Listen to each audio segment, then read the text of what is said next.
Hello friends.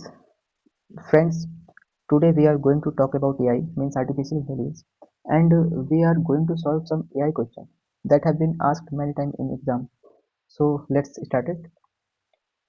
तो our first question, जैसा आप लोग यहाँ पे देख रहे होंगे, BCA थर्ड सेमेस्टर का मॉडल पेपर के कुछ रिपीटेड क्वेश्चन है जो बार बार एग्जाम में आए हैं, आपको यहाँ पे शो हो रहा होगा। तो आज हम इन्हीं 5 क्वेश्चन को सॉल्व करने वाले हैं। तो हमारा फर्स्ट, आइए स्टार्ट करते हैं फर्स्ट क्वेश्चन से। फर्स्ट क्वेश्चन क्या कह रहा है, what are the application of the production system function. Application of the production system function होता क्या है। तो आइए हम यहाँ से स्टार्ट करते हैं अपने फर्स्ट क्वेश्चन से। तो हमारा फर्स्ट क्वेश्चन जैसा आपने पढ़ा कि एप्लीकेशन प्रोडक्शन सिस्टम होता क्या है। तो एप्लीकेशन, आपको बता दूं, एप्लीकेशन प्रोडक्शन सिस्टम ये हमारा एक रूल ऑफ सेट है, या फिर आप सेट ऑफ रूल्स बोल सकते हैं इसे। ये क्या करता है, ये हमारा एक कह सकते हैं एआई की तरह वर्क करता है, जो डिसीजन मेकिंग लेता है। मतलब कोई काम अगर आप कर रहे हैं या कोई काम आपके एल्गोरिथम में पहले से हुआ है, तो ये उस काम को नियंत्रित करने की कोशिश करता है। ठीक है, उसे बिगाड़ने के लिए उसे नियंत्रित करने की कोशिश करता है। तो अगर इसके बारे में अगर हम लिखें कुछ, तो कैसे लिखेंगे, लिखिएगा कि production production system are are used across various domain various domain where decision making decision making can be can be can be encapsulate can be encapsulated into clear logic rule logic logical rule logical rule. हाँ, पता बताएगा। इसको हम एक sequence में कर लेते हैं, थोड़ा और अच्छा लगेगा। जैसे यहाँ तक ठीक है। तो यहाँ पे क्या लिखा हमने, production system are used across various domain where decision making can be encapsulate into clear logical rule. ठीक है, इसमें कुछ कॉमन रूल्स आते हैं। आप अगर यहाँ पे मैं बताऊँ कुछ कॉमन, जैसे फर्स्ट हमारा रूल है, फर्स्ट हमारा इसमें आता है एक एक्सपर्ट सिस्टम। क्या आता है, एक्सपर्ट सिस्टम। अब एक्सपर्ट सिस्टम क्या होता है, तो एक्सपर्ट सिस्टम हम इसको आपको आप समझे तो ये एक एआई का ही ब्रांच है, जो क्या करता है, जो ये एक्सपर्ट सिस्टम जो होता है एआई का ब्रांच है, जो जैसे ह्यूमन के डिसीजन को ह्यूमन की तरह डिसीजन लेने की कोशिश करता है। अगर आप इजी वे में समझें तो ये जो हमारा एक्सपर्ट सिस्टम है, ये ह्यूमन के डिसीजन को लेने की कोशिश करता है। जैसे ह्यूमन क्या सोचता है, जैसे ह्यूमन के पास फीलिंग होती है जो एआई के पास नहीं होती है, तो ये उसी पे वर्क करने की कोशिश करता है कि क्या हम भी ह्यूमन की तरह डिसीजन ले सकते हैं, क्या उसकी तरह महसूस कर सकते हैं, फीलिंग को महसूस कर सकते हैं। ठीक है, तो ये एक्सपर्ट सिस्टम का काम होता है। जैसे इसमें लिखें, for diagnosing diagnosing for diagnosing medical condition offering offering financial advice और मेकिंग मेकिंग इन्वायरमेंटल असाइनमेंट और मेकिंग इन्वायरमेंटल असाइनमेंट। तो एक्सपर्ट सिस्टम हमारा क्या करता है, जैसे हमने अभी बताया कि ये ह्यूमन की तरह डिसीजन लेने की कोशिश करता है। ठीक है, इसमें एक और कॉमन आता है हमारा प्रोडक्शन सिस्टम में, जो दूसरा हमारा आता है ऑटोमेटेड प्लानिंग। क्या आता है, ऑटोमेटेड प्लानिंग। अब ऑटोमेटेड प्लानिंग क्या होता है, सॉरी स्पेलिंग, ऑटोमेटेड प्लानिंग। अब यहाँ पे ध्यान देंगे ऑटोमेटेड प्लानिंग क्या होता है। तो ऑटोमेटेड प्लानिंग हमारा ये भी एक एआई का ही ब्रांच है। ये क्या करता है, ये जैसे कोई आपने एल्गोरिथम बनाया है, उसका यूज करके जो हमारी प्रॉब्लम है उसको एक सीक्वेंस से करने की कोशिश करता है। ठीक है, ताकि जो पीछे के हमारे प्रॉब्लम रह गए हैं, जो पीछे जो हमारी गलती हुई है, उसे हम दोबारा सुधार सकें, फिर आगे चल के ये गलती ना हो। ये ऑटोमेटिक प्लानिंग का वर्क होता है। ठीक है, जैसे फॉर एग्जांपल अगर हम इसमें लिखें, तो इसमें लिखें यूज्ड इन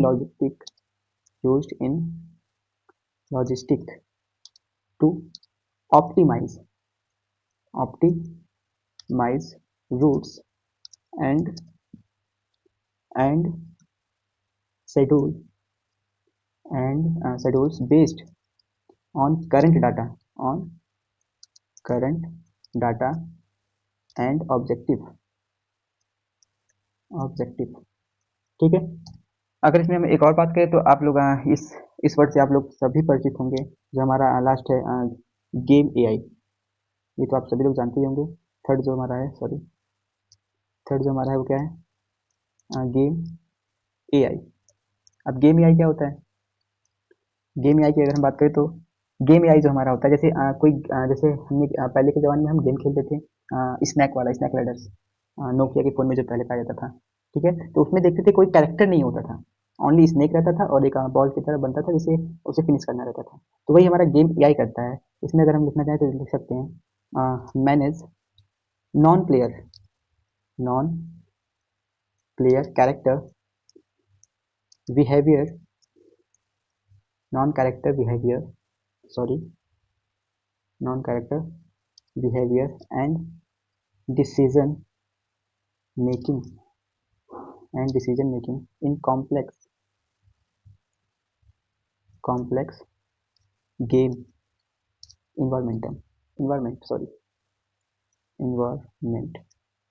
ओके। तो ये हमारा था प्रोडक्शन सिस्टम कि व्हाट इज प्रोडक्शन सिस्टम और इसके क्या क्या कौन कौन से कॉमन ब्रांच हैं, होता क्या है। तो हमने प्रोडक्शन सिस्टम के बारे में देखा। आइए हम नेक्स्ट क्वेश्चन पे चलते हैं। अगर आप स्क्रीनशॉट लेना चाहें तो आप ले सकते हैं, ठीक है। तो हमारा सेकंड क्वेश्चन जो है, वो सेकंड क्वेश्चन क्या है, what is state space search. State space search, AI में स्टेट और स्पेस सर्च क्या होता है ये, ठीक है। इसको भी देखते हैं हम लोग कि स्टेट स्पेस सर्च होता क्या है, ओके। तो स्टेट स्पेस सर्च हम देख लेते हैं ये होता क्या है, नेक्स्ट पेज में से करते हैं, ठीक है। बात कर लेते हैं हम लोग स्टेट स्पेस सर्च। ये एआई में स्टेट स्पेस सर्च होता क्या है, क्यों यूज होता है ये, वाई। तो बता दूं आपको, स्टेट स्पेस सर्च जो होता है वो एआई में प्रॉब्लम को हल करने की एक बहुत बड़ी, मतलब एक कह सकते हैं कि बहुत ऊंची तरकीब है। इसका जो मेन उद्देश्य होता है किसी प्रॉब्लम को स्टेट से, मतलब शुरू से, इनिशियल स्टेट से स्टार्ट करके अपने गोल स्टेट तक, मतलब गोल स्टेट तक जहाँ पे उसका एंडिंग है वहां तक पहुंचाने का होता है। मतलब कोई प्रॉब्लम अगर आपने कोई एल्गोरिथम में आपको कोई प्रॉब्लम क्रिएट हुआ है, एआई में कोई भी प्रॉब्लम क्रिएट हुआ है, तो उसे स्टार्टिंग से लेके एंडिंग तक ले जाना स्टेट स्पेस सर्च का काम होता है, ठीक है। तो इसको अगर हम लोग लिखें, आप लोग हेडिंग डाल दीजिएगा स्टेट स्पेस सर्च, हम डायरेक्ट लिखते हैं, ठीक है। जैसे हमने लिखा state space search in sorry is a strategy used in AI used in AI to find a path to a goal when when there when there are many possibilities, ठीक है। To consider to consider okay. अगर इसके आप आगे अगर कुछ जैसे ये तो आप इसका डेफिनेशन हो गया। आप इसके आगे इसका कोई एग्जांपल लेना चाहते हैं तो आप एग्जांपल लिख सकते हैं। जैसे हम नेक्स्ट लाइन में लिखेंगे, सॉरी, कोई एग्जांपल हम लिखते हैं। जैसे लेट मान लेते हैं it's it's like a having having many door to open with each door leading to a room full of full of other full of other doors, sorry, full of other doors, okay. तो इसमें क्या हो जाएगा, अब यहाँ पे लिखा it's like a having door, यहाँ पे डोर डी डबल ओ आ जाता है, सॉरी, यहाँ पे आप लोग लिखिएगा it's like having many door to open with each door leading to a room full of other door, ठीक है। इसके आगे भी आप लिख सकते हैं some path lead to dead end, some go in circle and some lead to the goal, the state space it in the name of all the room and door combined, okay, ठीक है। तो इसका common sense ये है कि state space जो होता है वो किसी प्रॉब्लम को जो क्रिएट होता है उसको स्टार्टिंग से लेकर एंड तक सॉल्व करने की कोशिश करता है। ये एआई का बहुत बड़ा ब्रांच है, ठीक है। हम अपने तीसरे क्वेश्चन में आते हैं। तीसरा क्वेश्चन हमारा क्या कह रहा है, सॉरी, हाँ, यहाँ पे तीसरा क्वेश्चन, तीसरा क्वेश्चन लिखा है what is an expert system and give it example. तीसरा क्वेश्चन यहाँ पे लिखा है what is an expert system and give it example, okay. Expert system की बात करें तो अभी मैंने आपको फर्स्ट लाइन में जो मैंने what are application production system function, जो हमारा फर्स्ट क्वेश्चन है, इसमें मैंने आपको एक्सपर्ट सिस्टम के बारे में बताया, जो कि क्या करता है, ह्यूमन की तरह डिसीजन लेने की कोशिश करता है कि ह्यूमन जो कर सकता है क्या वो एआई भी कर सकता है या नहीं। बहुत से ऐसे वर्क हैं जो एआई नहीं कर सकता, ह्यूमन की तरह डिसीजन नहीं ले सकता, ह्यूमन की तरह फीलिंग को महसूस नहीं कर सकता, फील नहीं कर सकता, ठीक है। ह्यूमन की तरह ऑनेस्ट नहीं हो सकता, ऑनेस्ट मीन्स इमोशनल, वो इमोशनल नहीं हो सकता, ठीक है। तो अगर हम इसका थर्ड क्वेश्चन जो हमारा इसका अगर हम लिखें कि एक्सपर्ट सिस्टम होता क्या है, तो इसका डिफिनेशन लिख लीजिएगा। ए आई सिस्टम, कैपिटल में लिखिएगा, कैपिटल में ए आई लिखा जाता है। Okay. A I system design design to mimic mimic the decision mimic the decision making ability of a human expert by using a knowledge based and uh, inference in sorry inference engine engage sorry engine है sorry engine। Okay. तो ये हमारा AI का definition हो गया, sorry AI system design जो हमारा expert system है उसका डेफिनेशन हो गया। अगर हम इसके कुछ टू एग्जांपल की बात करें, तो अभी मैंने एग्जांपल में भी आपको बताया, एक एग्जांपल मैंने दिया मेडिकल डायग्नोज। क्या एग्जांपल मैंने दिया था यहाँ पे, सॉरी यहाँ पे मैंने आपको एग्जांपल दिया था यहाँ पे for diagnosing medical.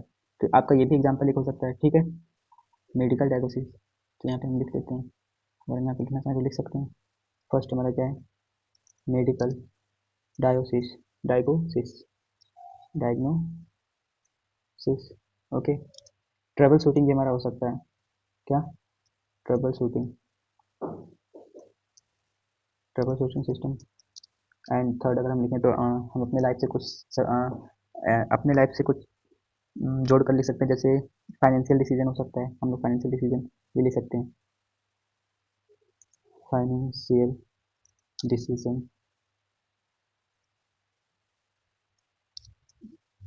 Decision support.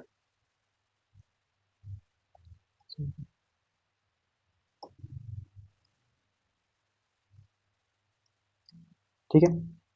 तो ये हमारा हो गया एक्सपर्ट सिस्टम का, कि एक्सपर्ट सिस्टम होता क्या है, डेफिनेशन, और उसका ये एग्जाम्पल हो गया। ओके। ये हमारा एग्जाम्पल हो गया ये, सॉरी आप अगर स्क्रीनशॉट लेना चाहें तो ले सकते हैं, नो प्रॉब्लम। ठीक है। अब हम अपने नेक्स्ट क्वेश्चन पे आते हैं। फोर्थ क्वेश्चन हमारा क्या बोल रहा है, फोर्थ क्वेश्चन लिखा है कि what is the main difference between problem space and search space in AI. मतलब प्रॉब्लम स्पेस और सर्च स्पेस क्या होता है एआई में, इसमें कॉमन डिफरेंस क्या है। ठीक है, तो आइए इसको स्टार्ट करते हैं। पहले तो हम समझेंगे problem space and search space होता क्या है। सर्च स्पेस मैंने अभी आपको बताया स्टेट स्पेस सर्च में। तो ये जो हमारा सर्च स्पेस होता है वो हमारा प्रॉब्लम को स्टार्टिंग से एंडिंग तक सॉल्व करता है। लेकिन प्रॉब्लम स्पेस क्या होता है, प्रॉब्लम स्पेस हम यहाँ पे कह सकते हैं कि प्रॉब्लम स्पेस हमें ये इंडिकेट करता है या ये बताता है कि जो हमारा प्रॉब्लम है वो कहाँ पे है, उसमें क्या क्या हम संभावना कर सकते हैं, क्या क्या हमारी पॉसिबिलिटी बनती है उसको सॉल्व करने की। ये हमारा प्रॉब्लम स्पेस क्रिएट करता है, प्रॉब्लम स्पेस फाइंड करता है, बताता है। ठीक है। तो अगर हम इजी लैंग्वेज में बोले प्रॉब्लम स्पेस क्या होता है, तो प्रॉब्लम स्पेस वो होता है जो हमें प्रॉब्लम के बारे में बताता है कि एल्गोरिथम में या हमारी कोई भी एआई में प्रॉब्लम किस जगह है, कहाँ पे है, ये हमारा प्रॉब्लम स्पेस बताता है। ओके। तो आइए इसमें आइए हम हमारा फोर्थ क्वेश्चन है, ठीक है। इसमें हम सर्च स्पेस समझ लेते हैं। जैसे हमने बताया कि प्रॉब्लम स्पेस वो होता है जो हमें प्रॉब्लम के बारे में बताता है कि प्रॉब्लम हमारा कहाँ पे है, और सर्च स्पेस हम उसे कहते हैं जो प्रॉब्लम तक पहुंचाता है, कि प्रॉब्लम तक हम कैसे पहुंच सकते हैं, जो प्रॉब्लम हमारे क्रिएट हुआ है वहां तक हम कैसे पहुंच सकते हैं, ये हमारा सर्च स्पेस बताता है। ओके। तो इसके बारे में हम लिख लेते हैं कि the set of all all possible state that that an issue issue can assume is known as is the problem problem space and the set of all paths or operation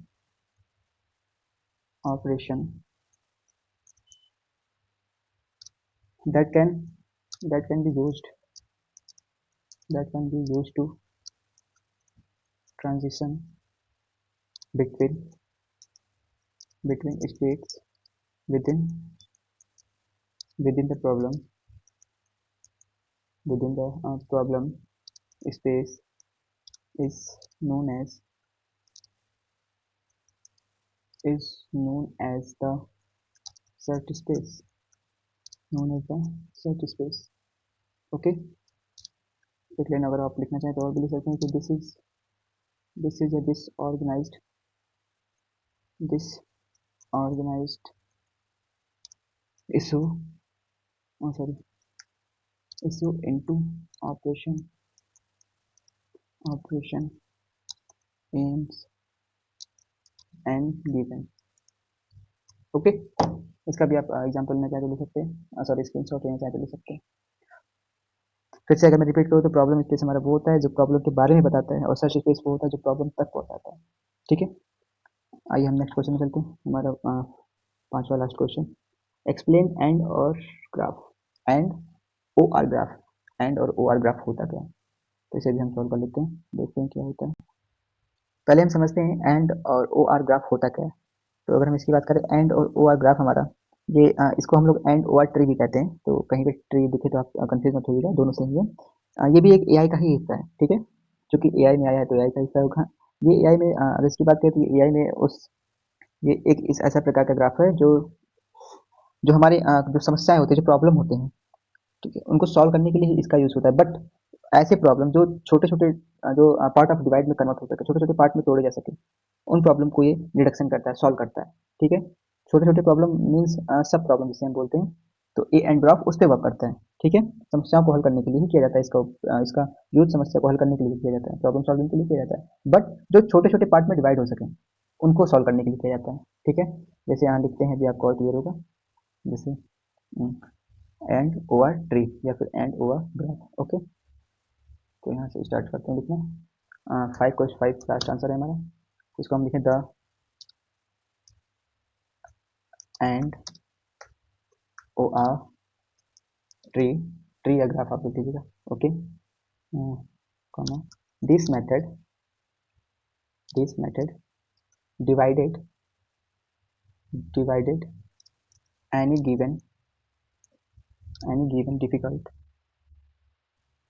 given difficult problem into a smaller group.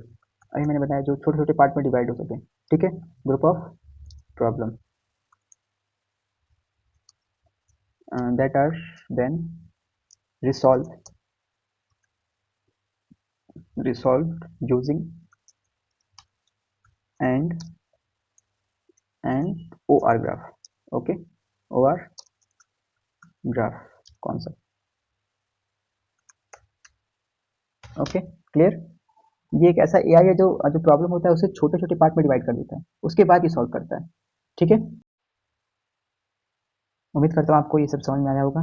अब मिलते हैं next part में, इसका part 2 लेके और भी question के साथ। आप अगर इस सबका स्क्रीनशॉट लेना चाहें तो आप ले सकते हैं। ओके, आज के लिए इतना।